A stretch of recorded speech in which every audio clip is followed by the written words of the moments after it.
Big boss reality షోకున్న craze గురించి ప్రత్యేకంగా చెప్పాల్సిన పని లేదు. దేశవ్యాప్తంగా అనేక భాషల్లో ఈ షో రన్ అవుతుంది. మన తెలుగు రాష్ట్రాల్లో కూడా బిగ్ బాస్ షోకు మంచి ఆదరణ ఉంది. అయితే ఇప్పటి వరకు మన దేశంలో బిగ్ బాస్ చరిత్రలో ఓ కామన్ మ్యాన్, అందున అన్నదాత టైటిల్ విన్నర్ కావడం ఎక్కడ జరగలేదు. మొదటిసారి తెలుగు బిగ్ బాస్ షో విజేతగా నిలిచి సరికొత్త రికార్డ్ క్రియేట్ చేశాడు రైతు బిడ్డ పల్లవి ప్రశాంత్. రైతు బిడ్డ అనే ట్యాగ్తో హౌస్లో అడుగుపెట్టిన అతడు ఎంతో వినయంగా ఉంటూ అందరి మనసులు గెలుచుకున్నాడు. టాస్కుల్లో విజృంభిస్తూ ఇతర కంటెస్టెంట్లకు గట్టి పోటీనిచ్చాడు.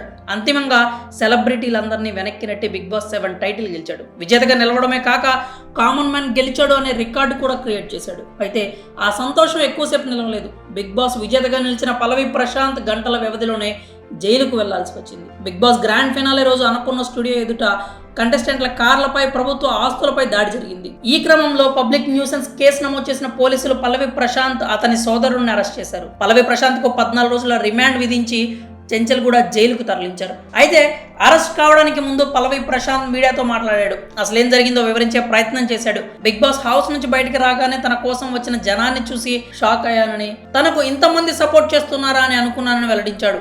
వారితో మాట్లాడదామని అనుకునే లోపు పోలీసులు తనను వెనక గేటు నుంచి వెళ్ళిపోమన్నారని, అందుకు తాను ఒప్పుకోలేదని అన్నాడు.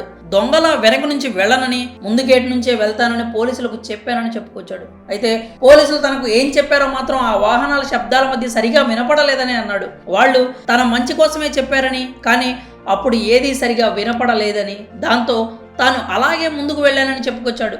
మీడియా వాళ్ళు తనను బ్యాట్ చేస్తున్నానని కామెంట్స్ చేశాడు. బిగ్ బాస్ హౌస్ నుంచి బయటకు వచ్చాక తనకు తిండి నిద్ర సరిగ్గా లేవని, కొంచెం ఫ్రీ అయ్యాక మీకు గంటలు ఇంటర్వ్యూ ఇస్తానని మీడియా వాళ్ళతో చెప్పానని అన్నాడు. అయితే తాను ఇంటర్వ్యూ ఇవ్వలేదని, కొందరు ఏదేదో మాట్లాడారని, అది చాలా తప్పు అంటూ ప్రశాంత్ వ్యాఖ్యానించాడు. ఆ 4-5 ఫోటోలు, వీడియోలు తన వాళ్ళ దగ్గర ఉన్నాయని, వాళ్ళు కావాలనే తనను నెగిటివ్ చేస్తున్నారని ఆవేదన వ్యక్తం చేశాడు.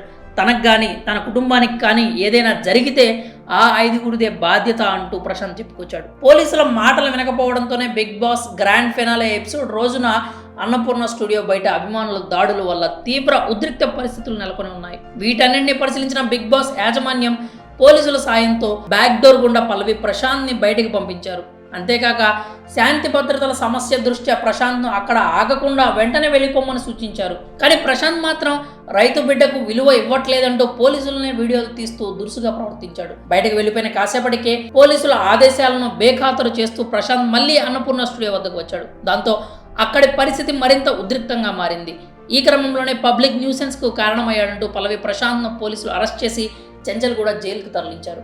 మరి పల్లవి ప్రశాంత్ చేసిన ఈ వ్యాఖ్యలపై మీ అభిప్రాయాలు ఏంటో కామెంట్స్ రూపంలో తెలియజేయండి.